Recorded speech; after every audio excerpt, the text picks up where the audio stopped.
Hello, IT enthusiasts.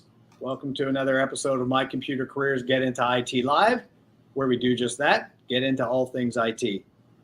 Thank you so much for joining us today, especially, any folks that have been impacted so far or are being impacted by Hurricane Helene. Hope all is well, hope you're safe, and hope you're as dry as possible. But we very much appreciate you joining us on a Friday, and especially on your Friday at noon heading into a weekend. So I think we have a really fun topic to discuss, one that always resonates with a lot of our audience or a lot of our folks that join. And that is helping military folks transition into civilian life and find jobs. And we are certainly joined by the perfect person to help us do just that, to give a few tips. So without further ado, welcome Lucas R. Connolly, Lucas R. Connolly, DoD Skill Bridge Program Manager, RecruitMilitary, U.S. Army veteran, and he's the host and producer of RecruitMilitary Live. Lucas, welcome to the program. Aaron, it's great to be here. Thanks for having me on. Before we jump in, tell us a little bit about RecruitMilitary Live. RecruitMilitary Live is an ongoing series of live broadcasts done over Facebook and LinkedIn. And what we do is we deliver topics of interest to transitioning service members, veterans, and spouses alike, with the primary goal of helping them to navigate the what I like to call the turbulent waters of transition from military service to civilian employment. And it dovetails in very well with the services that RecruitMilitary provides, being a company entirely focused on putting meaningful employment and career opportunities in front of the veteran community and connecting those folks with employers who really value the military talent. So we've had a good time with the show. We've brought on resume experts and retired military and you name it. It's been a blast. So I bring that up, folks, just to let everyone know, go check it out. It's another great resource for you. RecruitMilitary is a fantastic partner of ours. And Lucas is obviously turning out a lot of content. They're working, he has about 80 episodes in the can. So not his first day. You're going to find a lot of rich content over there. Go check it out.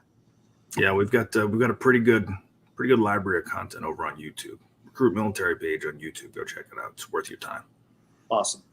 All right. As always, folks, we have the team out in all of our channels to answer your questions. So let's have a little fun. If you have something for Lucas, throw it in and we'll certainly share that. He'll see it as well, but we'll have a little bit of fun here with an interactive chat. Topic today is obviously helping folks rise above, helping folks stand out in the job search. Let's go find that job. So last week we were joined by Dr. James Stanger from CompTIA. He kind of helped us understand the job market and the opportunities that exist in the IT industry. We're seeing layoffs in big tech and people are wondering if there are opportunities. And in reality, James let us know that there are jobs and plenty of them. So we thought it was a perfect time to transition to talk to you, Lucas. Kind of certainly an expert who can help our veteran community rise above others or simply stand out as they look for those careers that are available in 2024 and beyond. So why don't we just get into it right now? You got it.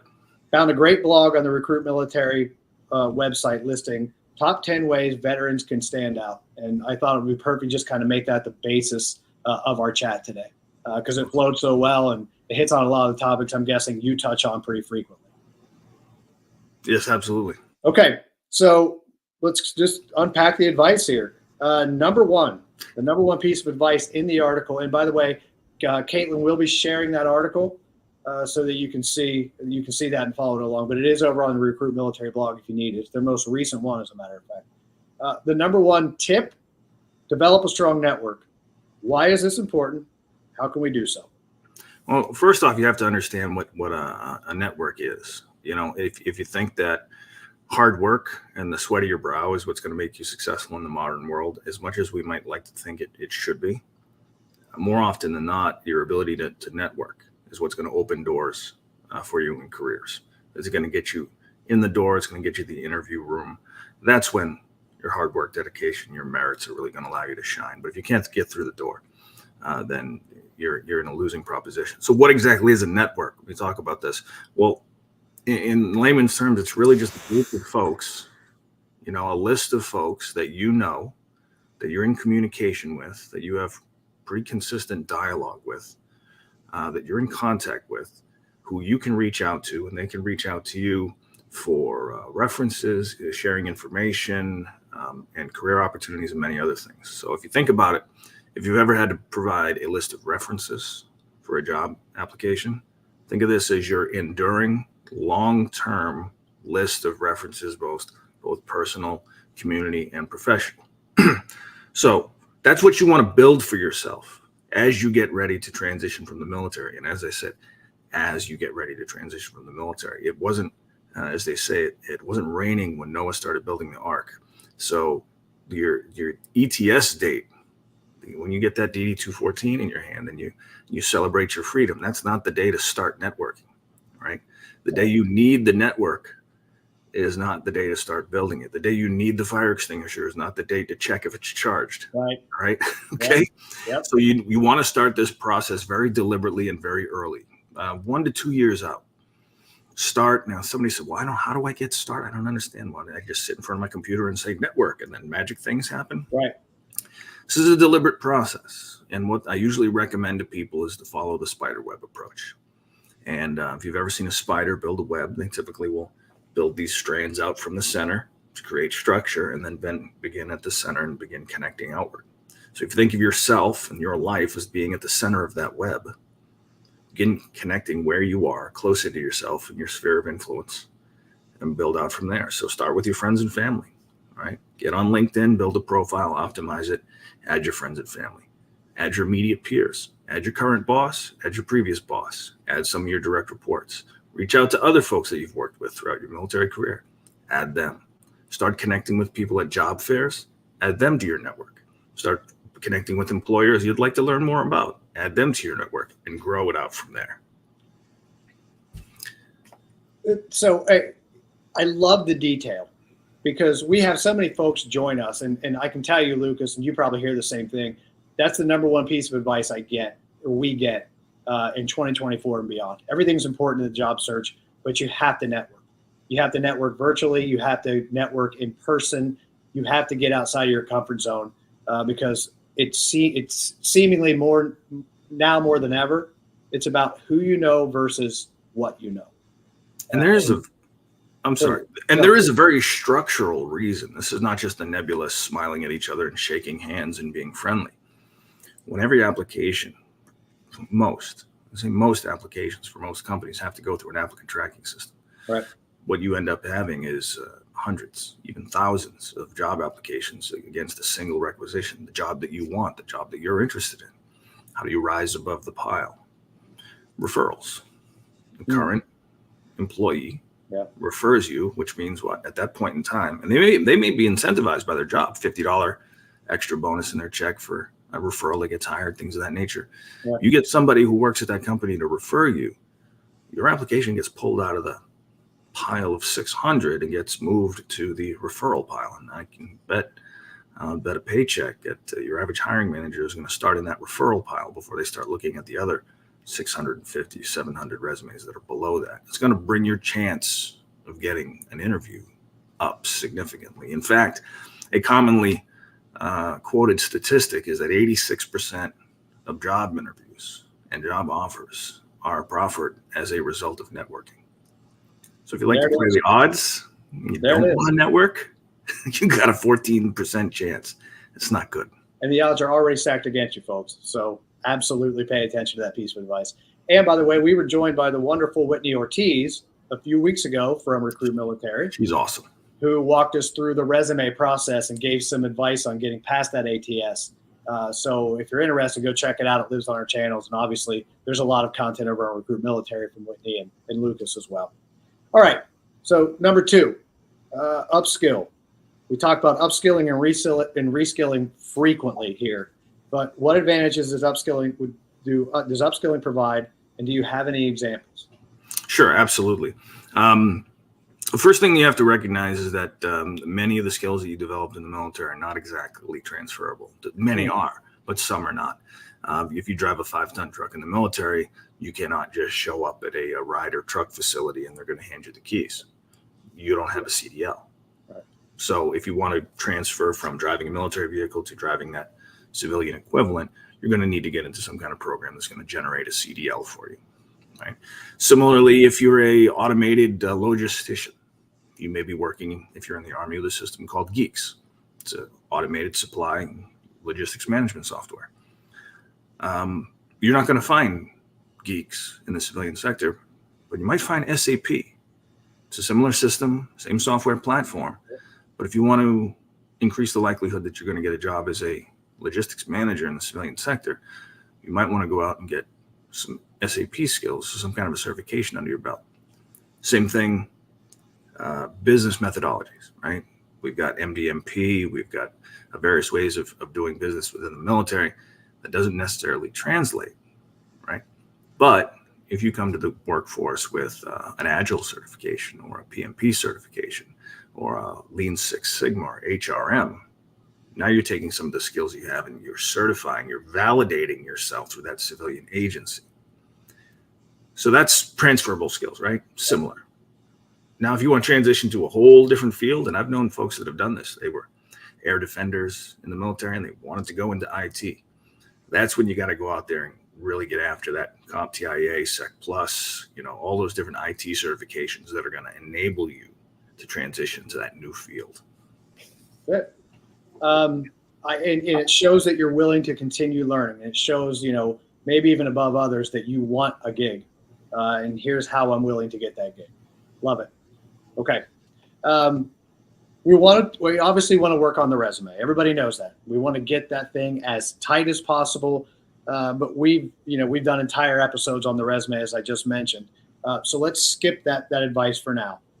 But one of the great suggestions listed is show your transferable skills. As well as anyone, this is a great piece of advice for service members. What's the thinking here? It's interesting. If you've ever seen the movie The Great Escape, there's an exchange between two of the prisoners, and one of them says, "Well, what do you do here?" And he says, "Well, I was an aerial reconnaissance and cartography expert." And he goes, No. What is it you do here? Yeah. And he goes, "Oh, I'm the forger. I forge documents to help people escape." So it just kind of struck me as I've had that same conversation with transitioning service members. I said, "Well, what is it you do?" "Well, I've done this, and I've been to this school, and I've been in this unit, and I've been a leader in this, and I've done this, and I've got this badge." And I say, "Okay, but what do you do? Because what you can do for your future employer is more important than what you have done in the past." These employers are not interested in what you did before. They want to know what you can do for them now. And for the doing for them now often means numbers, profits, productivity, accounts opened, increasing business. So you need to come to them with, "Hey, these are the skills that I have that are relevant to you, that transfer to your needs, and can produce the KPIs and the outputs that you need in your business to drive that profits." You finished third in the Army 10 miler. Nobody cares. Right. Your Ranger School honor grad. Interesting. Shows that you're dedicated, motivated, and you're a hard charger. It's not really relevant to whether or not you can generate $1.5 or $2 million in sales revenue at the end of the year. All right. So obviously, that's two questions in a row where you touched on transferable skills, and then, went a little deeper into why it's so important. So research the opportunity, talk to people, find out what transferable skills you have for the opportunity, and move forward accordingly, if I'm hearing that correctly. Yeah, and there are some folks who underestimate their transferable skills. And I'll give you an example. In a civilian marketplace, workplace, odds are you're not responsible for a lot of property. You might be responsible for the laptop on your desk, but that's probably about it. Whereas most military leaders are responsible for tens of thousands, if not millions of dollars worth of equipment. So inventorying, maintaining equipment, overseeing upgrades of equipment, the proper use of equipment, the safe handling of equipment. This is a very common thing in the military that we don't appreciate for the fact that that's an uncommon task in the civilian sector. Right. And I had a very interesting conversation with someone who was a dining facility manager. Now in the military, full of hard chargers and type A chest thumpers, we tend not to give, I hate to say it, we tend not to give due respect to our logisticians and support personnel. So when I was coaching him, he said something to the effect of, well, I don't know, man. I was just a chow guy. I was just a chow daddy. That's all I ever did. Yeah. I said, stop. I said, what's your average head count? 1,400. I said, a week? He said, no, a day. I said, what's your budget? What's your footprint? How many seats do you have? I said, do you realize you manage the largest restaurant in Jefferson County, New York? Fantastic. And he went, I get it. I said, now you get it. Now you know how to market yourself. Fantastic. Love it. Love it. All right. So the next piece of advice was be part of a team. And I love to share because this especially, as a veteran, this is your superpower. Why is that the case, Lucas? And how does this enable folks to be in a better position to find a gig? In the military, we're used to working with, I think it was Don Rumsfeld said, you go to war with the army you have, not the one you want. And oftentimes you go to war with the team you have, not necessarily the team you want. So we are forced to navigate having new people, having folks that are sensitive to feedback, having folks that don't listen, or having folks that think they know it all, or having folks in your team that are collaborative and communicative and effective partners. Within it all, leaders within the military have to figure out how to get all those folks together and herd the cats and make it an effective team. But there is a ripple. It is possible, not advised, but it is possible for people in military leadership positions to succeed without being a very good team player or without having good relationships, because inevitably that person to your left or right, 8 or 10 months from now, may be gone and replaced with somebody else. So you can kind of stomp over people on your way to success, knowing that they won't be around for long anyway, and you're just going to reset the clock on your next assignment. Wouldn't recommend that in the civilian sector, because odds are that person to your left and right has been there a long time and is going to be there for a long time. And the short-term success you enjoy now that damages a relationship in the long term is not going to outweigh the long-term challenges you face by not being a part of an effective team. And that comes back to that swings us back around to a conversation about soft skills. Yes. And you touch on this, I'm sure, frequently. You got to hone your soft skills. Make sure that you can communicate. Make sure you can communicate effectively. Make sure you can play nicely with others. Absolutely. And there's a book I read. I didn't write it. George Randall and Mikey Sorrell. It's called Talent War. And it talks about how the special operations community evaluates talent and builds the best teams with the best talent. And it has a kind of a short list of soft skills in there, but the one that jumps out at me is team ability. I'm not even sure that's a word exactly, but we get the point. The ability to succeed as a part of a team is more important than the ability to succeed as an individual. And when you're at that level, that becomes absolutely crucial, because if the team is not gelling and working together, one superstar is not going to save the day. Team ability makes a lot of really good sense. Okay. All right. So, you always want to find the perfect gig, the one that's great for you. But the next point's one I don't think we talk about enough. And that is, look for opportunities that match your values. As pessimistic job searcher guy, I say, I just want to find a job because I need cash, and we all do. But this is kind of great advice for a rewarding career. Why is this one on the list? If I used to joke that job was an acronym that meant just over broke. Yeah. And if you're broke, you need a job. But if you want a career, that's a different story. Now, a career is enduring. That's the way I explain it to some folks. Money is not enough if you're not a fit for the job. You can have 6 figures or more, 7 figures in the bank, and be absolutely miserable every Monday morning when you show up for work. Right. So you've got to take a minute And keep in mind, if you've served 20 years in the military, for the previous 20 years, somebody's been telling you where to go, what to do, what job assignment to take, where you're going to be living, how to dress even. So you haven't had to think much about, what do I want? Do I want to stay in, or do I want to get out? And therein is the length and breadth of the entire conversation. Outside of that, the mission of the service is common: create combat-ready formations to fight and win America's wars, abroad. There is the mission. So when you get out, it really pays benefits if you take some time to sit down and think about, what do you want out of your life? What fulfills you, other than just the paycheck? Talk with your spouse. Where do you see us living? Where do you see us retiring? How much money is enough money? Do we want the kids to go to public school or private school? Yeah. Do we want to live on a farm, or do we want to live in a deluxe apartment somewhere in the city? What's the lifestyle we want? And are we willing to work hard enough to get it? Do I want to be a 40-hour-a-week individual contributor? Do I want to be a manager? Some folks, after managing people in the military for 20 years, don't want to manage anybody anymore. They just want to go to work, get that paycheck, go home, and go fishing. Yeah. So if you find yourself in a situation, and I made this mistake myself, I wanted nothing to do with being a manager of other people when I left the military. And yet, when someone offered me a healthy sized paycheck to be in a management role, I jumped at it, because I guess I was scared, and I just wanted to take the first thing that was put in front of me and get this job search business behind me. Ultimately, I was very miserable. Yeah. And I didn't follow your advice. I didn't think, what are my values? Yeah. Live hard, play hard, work hard, or is it work-life balance?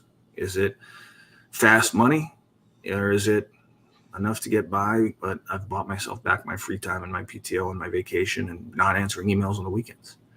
If you're not aligned, the money's not enough to make you smile. That's a really important perspective, Lucas. And folks, that's a direct perspective. Talking to someone who's obviously lived this. So one to pay attention to, certainly. And I hope that there's a blog somewhere, or one in the making, over or referencing job versus career, just over broke versus career. I love it. I think it's a great one. All right. So finally, we come to show off your specialized training. Kind of dovetails in some of what we've talked about, but how can service members effectively do so, and how will this benefit them on the path to a career? We have amazingly capable and amazingly confident soldiers, sailors, airmen, Marines, and Guardians out there. I used to joke that if you showed an M1 Abrams tank to a logistician and asked him, can you drive that thing? His answer would probably sound something like, well, if you give me the manual in about a half an hour, I'll figure it out. Yeah. Right? We're very confident in our ability to do just about anything. And oftentimes it's like, okay, well, just give me the training and I can do it. But civilian companies really don't want to spend time on training, because training is not production, and production drives profit. They really want you to show up on the first day able to do something specific, the specific something that they're hiring you for. So if you come to the table at an interview and say, well, I can do anything you trained me for, that kind of sounds like you can't do anything if I don't teach you how to do it. And that's not somebody I want to hire. I don't want a Swiss Army knife. I want a scalpel. I want you to come in, go into the role that I've hired you for, and knock it out of the park with almost no ramp up time.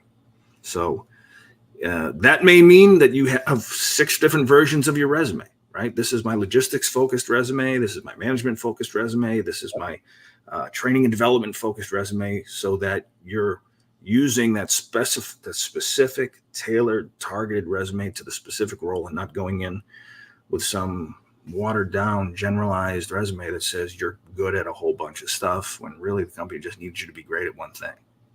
Don't be a scalpel. Good one. I love it. Okay. So I certainly, obviously I appreciate the conversation, but I'd be remiss if I didn't leave on this question. Someone with such a rich background who has talked to so many folks around this topic, Lucas, what resources do you recommend the veteran community should tap into during this search? Well, I'd be remiss if I didn't. point out that RecruitMilitary.com has an amazing resource page. We've got more YouTube content that we know what to do with. Yeah. Hundreds of thousands of job opportunities on our job board. We have our free live webinars like the one you mentioned that Whitney gives. In 2025, we're rolling out a LinkedIn Live masterclass that'll be marketed here shortly. But it's not everything, right? If you need to know about benefits, disability, home loan, education benefits, there's no place better to go than DAV. Their national service officers are bona fide. They go through a long training program. I'm sorry, what was that, Lucas? DAV. DAV. Okay. Spell it out. It's Disabled American Veterans, but you'll find them at dav.org, and you'll find them in your community oftentimes. A lot of folks think DAV is just, somebody driving the old folks to their veterans, their VA appointments. It's much more than that. If you need help with disability claim, education benefits, health benefits, they've got national service officers all over the place. They're really, in my opinion, the best source. And then there's other folks too. Look, you got to get networked on LinkedIn. mynextmove.org is a fantastic resource if you're trying to figure out what you want to do when you grow up. There's great information in there from the Department of Labor. And of course, your local TAP offices. The TAP programs can refer you to a lot of great things. Got it. Okay. So folks, that's recruitmilitary.com, if I remember correctly. Certainly jump over there and check it out. You can spend literally days on the information that's there. And I'll just end with a quick plug for us. If you are interested in learning more about IT training, we have a great DoD skill bridge program called the Cyber Warrior Program. So go take a look. And there are a lot of great programs like that out there as well that are similar. So I'd certainly recommend checking those out. But worse, or at the very least, if you didn't get a chance to watch this whole episode, go back at some point, take a few nuggets away from what Lucas provided, because there's a lot of rich content here. And I think there are certainly pieces of advice that are going to help you if you're feeling stuck or if you're feeling overwhelmed as you move towards a rewarding career. So Lucas, I just want to say thank you so much for taking the time to share your wisdom and to share such great information with our folks. Absolutely. And for those transitioning service members out there who are trying to figure out that weird and strange and foreign thing called networking, feel free to connect with me on LinkedIn. Perfect. Okay. And that's Lucas R. Connolly, folks. So you can easily find him, obviously. Okay. We will be here same time, same place next week. Topic TBD right now, but we'll get there. But we want to thank each and every one of you for joining us. Hope you have a fantastic weekend. Lucas, I think I'll probably tap into your knowledge again at some point down the road if you don't mind. I'd be happy to be on again or to assist in any way that I can. Really appreciate it. All right, folks, thank you so much. Lucas, if you can just hang for a second. All right. See y'all later.